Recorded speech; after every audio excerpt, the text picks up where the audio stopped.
The easiest way to get into the meditative state is to begin by listening. If you simply close your eyes and allow yourself to hear all the sounds that are going on around you,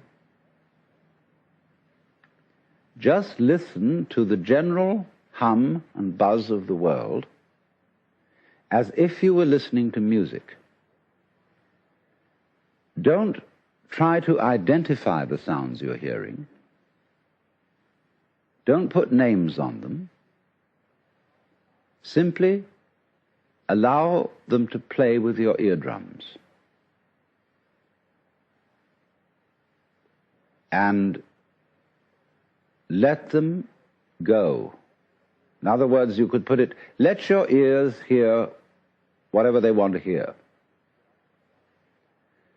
Don't judge the sounds. There are no, as it were, proper sounds or improper sounds, and it doesn't matter if somebody coughs or sneezes or drops something. It's all just sound. And if I am talking to you right now and you're doing this, I want you to listen to the sound of my voice just as if it were noise. Don't try to make any sense out of what I'm saying, because your brain will take care of that automatically. You don't have to try to understand anything. Just listen to the sound. As you pursue that experiment, you will very naturally find that you can't help naming sounds, identifying them, that you will go on thinking, that is to say, talking to yourself inside your head automatically. But it's important that you don't try to repress those thoughts by forcing them out of your mind, because that will have precisely the same effect as if you were trying to smooth rough water with a flat iron. You're just going to disturb it all the more. What you do is this. As you hear sounds coming up in your head, thoughts, you simply listen to them as part of the general noise going on, just as you would be listening to the sound of my voice, or just as you would be listening to cars going by or to birds chattering outside the window. So look at your own thoughts as just noises. And soon you will find that the so-called outside world and the so-called inside world come together. They are a happening.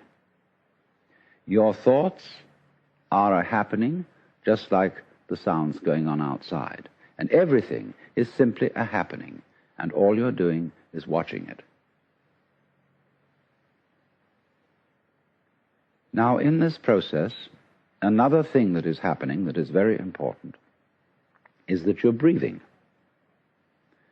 And as you start meditation, you allow your breath to run just as it wills. In other words, don't do at first any breathing exercise, but just watch your breath breathing the way it wants to breathe. And notice a curious thing about this. You say in the ordinary way, I breathe, because you feel that breathing is something that you are doing voluntarily, just in the same way as you might be walking or talking. But you will also notice that when you are not thinking about breathing, your breathing goes on just the same.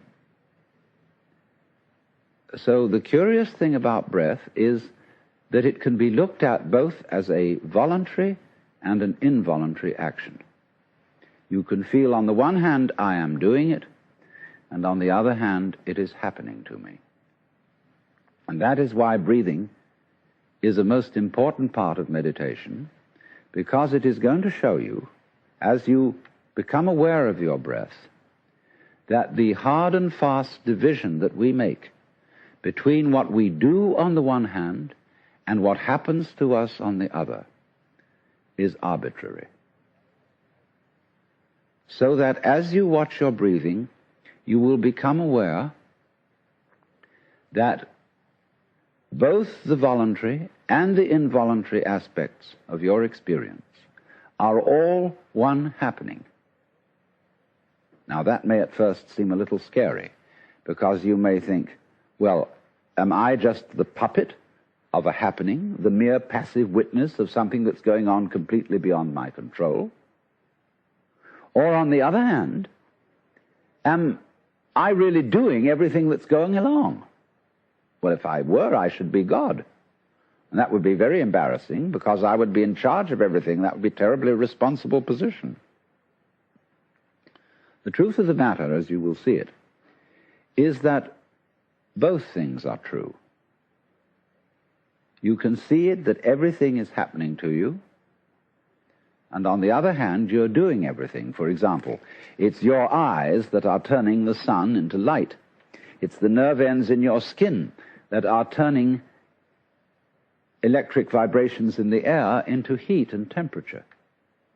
It's your eardrums that are turning vibrations in the air into sound, and in that way you are creating the world. But when we're not talking about it, when we're not philosophizing about it, then there is just this happening, this and we won't give it a name. Now then, when you breathe for a while, just letting it happen, and not forcing it in any way, you will discover a curious thing, that without making any effort, you can breathe more and more deeply. In other words, supposing you simply are breathing out, and breathing out is important because it's the breath of relaxation, as when we say, phew, and heave a sigh of relief. So when you are breathing out, you get the sensation that your breath is falling out. Dropping, dropping, dropping out, with the same sort of feeling you have as if you were settling down into an extremely comfortable bed. And you just get as heavy as possible and let yourself go. And you let your breath go out in just that way. And when it's thoroughly, comfortably out and it feels like coming back again, you don't pull it back in, you let it fall back in, letting your lungs expand, expand, expand, until they feel very comfortably full, and you wait a moment and let it stay there, and then, once again, you let it fall out. And so, in this way, you will discover that your breath gets quite naturally easier and easier, and slower, and more powerful. So that with these various aids, listening to sound, listening to your own interior feelings and thoughts, just as if they were something going on, not something you're doing, but just happenings, and watching your breath as a happening that is neither voluntary nor involuntary, you are simply aware of these basic sensations, then you begin to be in the state of meditation. But don't hurry anything. Don't worry about the future. Don't worry about what progress you're making. Just be entirely content to be aware of what is.